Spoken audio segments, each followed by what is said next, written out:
Guys, welcome back to the farm. Hit that thumbs up, subscribe to the channel, stick around for a while. Today we're spreading fertilizer.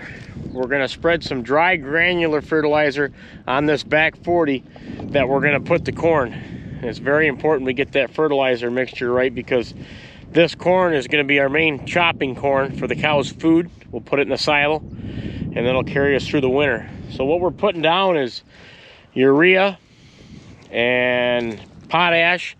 And we took delivery of a MicroSync Pro from our friends over at Verdesian. We're mixing that in there. That's a micronutrient that very, very important to put a micronutrient down. A micronutrient, to put it in layman's terms, is like a multivitamin for the earth. You take a crop off year in and year out, and you've got to put things back in there. Put the fertilizer back in there to make it strong and so it's sustainable for years and years to come. So in a micronutrient, the MicroSync Pro is boron, magnesium, sulfur, calcium, and nitrogen's in there. This is some really good stuff. You put it on 10 pounds per acre, which don't seem like a lot, but that's why you mix it in with all the other stuff. Mixes extremely well. So this MicroSync's activated by moisture. So soil moisture alone is what activates it. And then it causes the bloom effect of the granule to dissolve. It dissolves in the fine particles, and then allows it for dispersion to the root zone.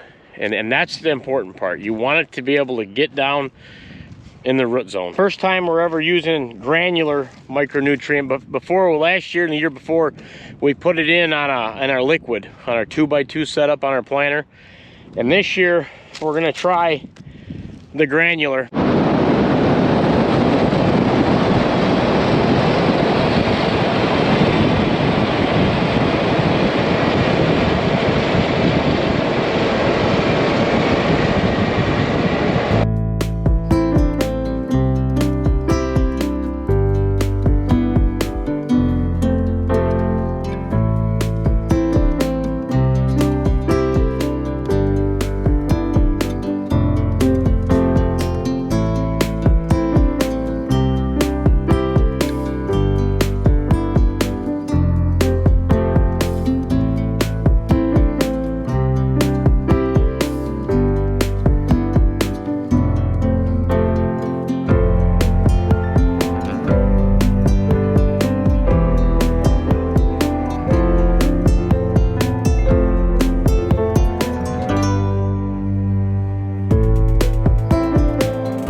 Just like that, half of our ground for corn is ready to be planted.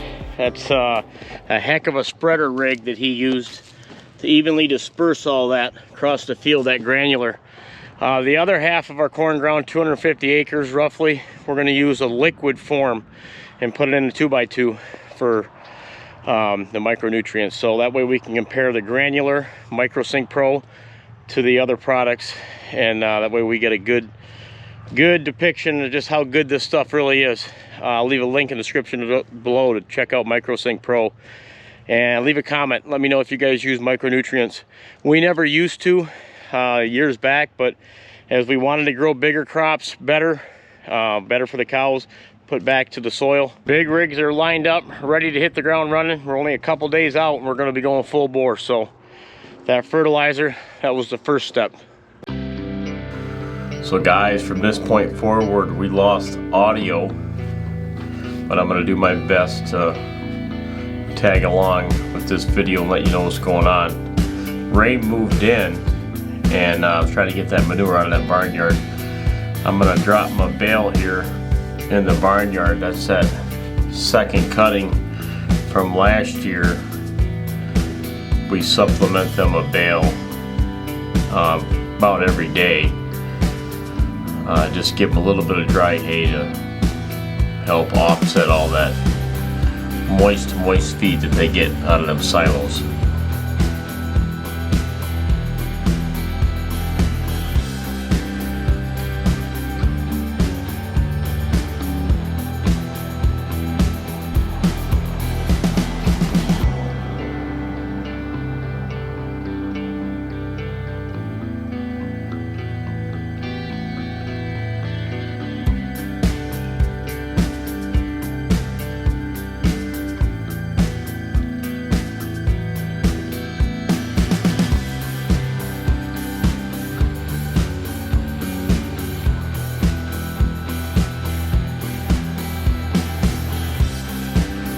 Yeah, anytime I got some rain coming, what I'll do is I'll put that round bale ring on there and I'll shove it underneath that roof a little bit.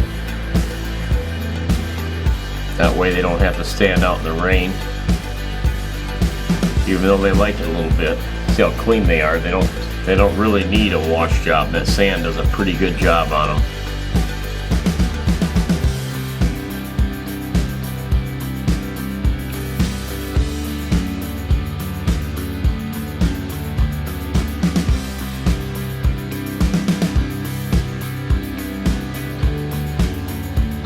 Push it underneath that roof.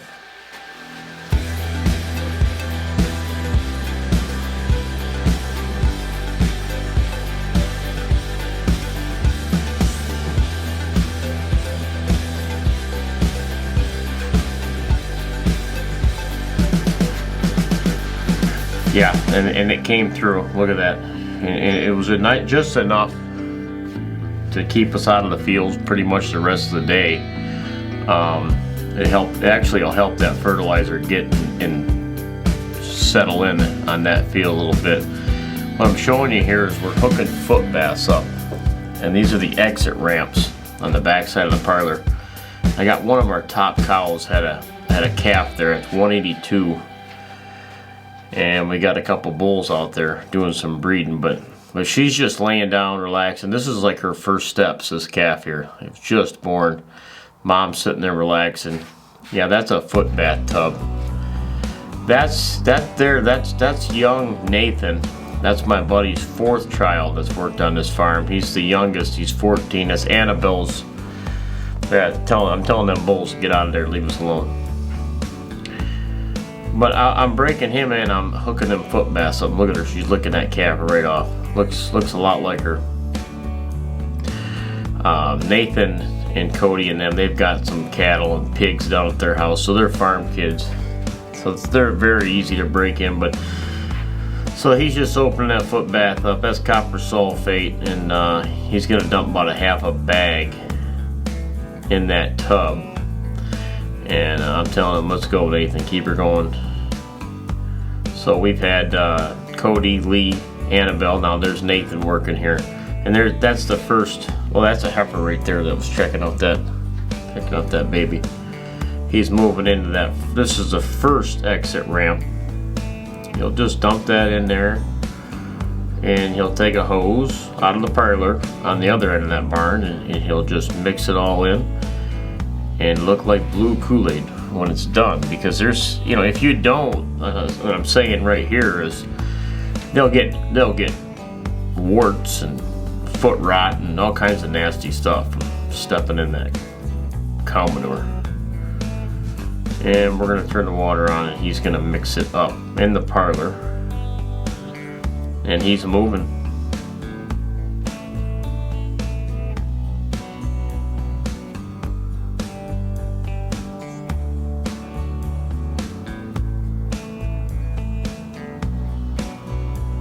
I'm going to head up there and see what you got going on. Old hip roof barn here. That's the first exit ramp. There's 3 in this barn. 2 maternity pens on the back side. Right next to us on the left there, that's where that cow and calf are. On the other side of that block wall. Yep, and he'll just spray and mix it in. heading back in. We're gonna get a shot of him on the other end. So there's your one maternity pen empty. He's got that exit ramp left to do. Now the mom's up and the calf's laying down. Go figure. And there he is, mixing her in. Young Nathan. We're gonna step out of here. This is the main alley. We're back to spreader in there, and that's the holding area. And then this is the original holding area we still use, where they go in the parlor right there. And there's Nathan over there, first exit ramp. We're gonna head in here and feed these heifer barns, push hay up to them. Typically just feed them dry hay. That's first cutting hay from almost a year ago, because we're right on the cusp of taking first cutting off. And they do well with that. They don't get too big and fat. Because when they get too big and fat, sometimes they don't get bred as easily. You know, they're like people. You want them healthy, and then they'll take a lot easier. And I just take and fold this hay a little closer.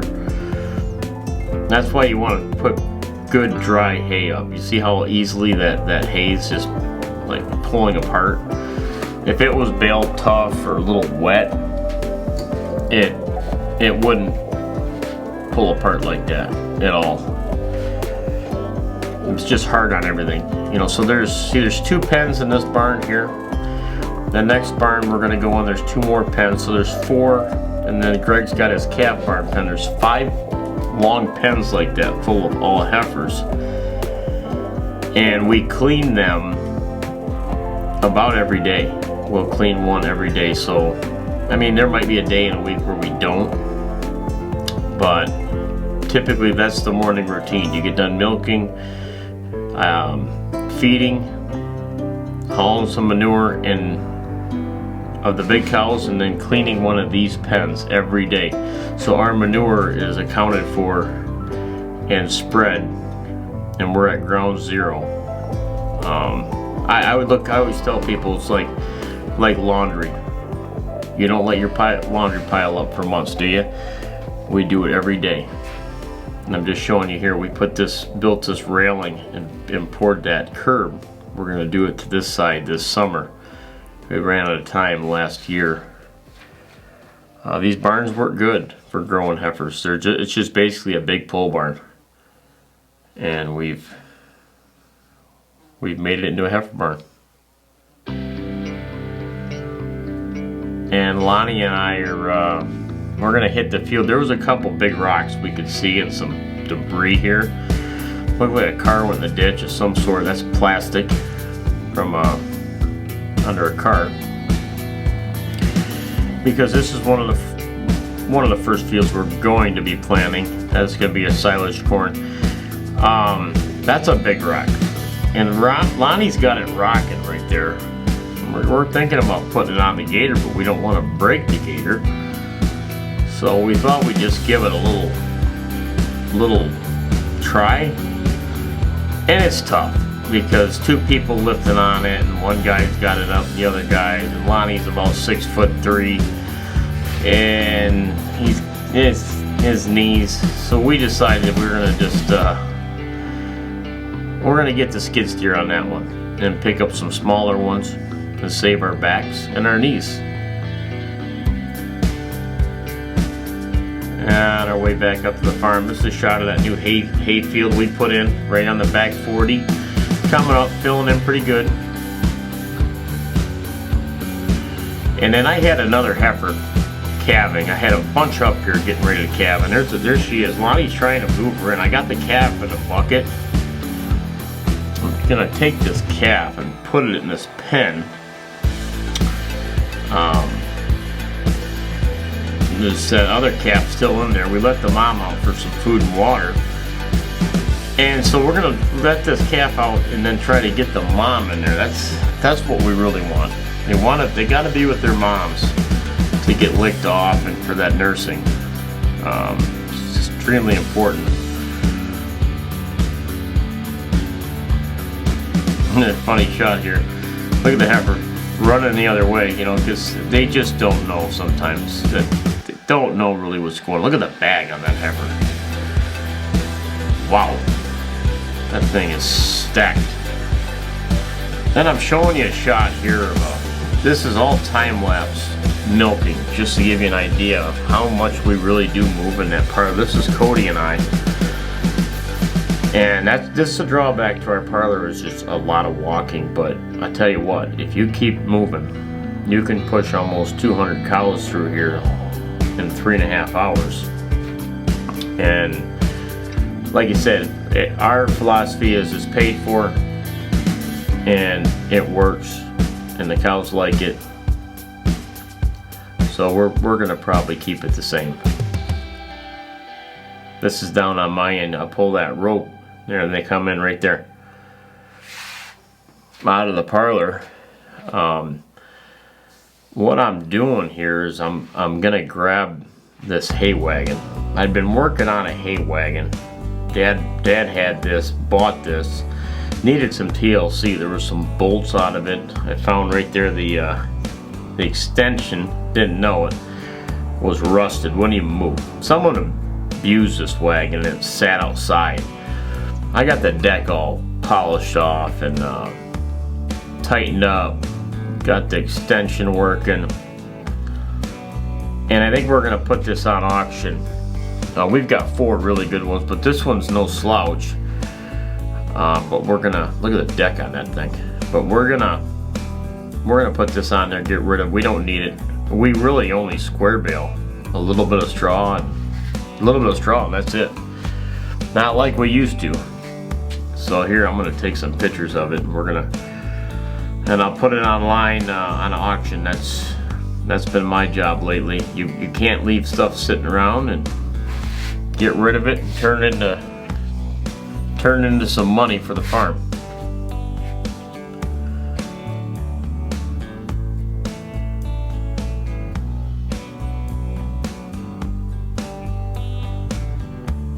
And we're heading over kitty corner to my place. This is where we keep a lot of stuff that we're either going to trade in, sell, just out of the way for the most part. You see that disc bind sitting there, that's our other disc bind. We might be working a deal on that. Just keep you posted on that. That's a nice disc bind, but you know, if you can afford to upgrade, and you know, and that's why you pay yourself as low as you do, so you can upgrade equipment and at least have some things that are gonna make the job easier.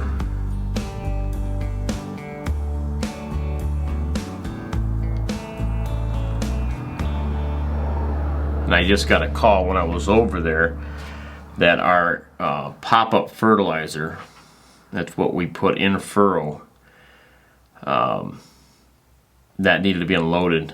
A guy from the fertilizer company came, so I'm gonna unload him, and that'll go on the back of the tractor on a 3-point. It's kind of an awkward setup, to be honest. You'll see it once we start planting, but we may upgrade planters someday, and then they have that tank on the planter, but our planter for the time being does not have that on there. And guys, that's gonna do it. That was the video. I hope you liked it. I appreciate it for sticking around. Next video, I think we will be planting. We're gonna have a planting video for you. First day of planting coming up. Stick around. Got some surprises coming. We're excited. Nice weather. You see me, I was, you know, sun's out, guns out. So hey, Farm Focus for a hat, sweatshirt or shirt, and take care. God bless. See you in the next video.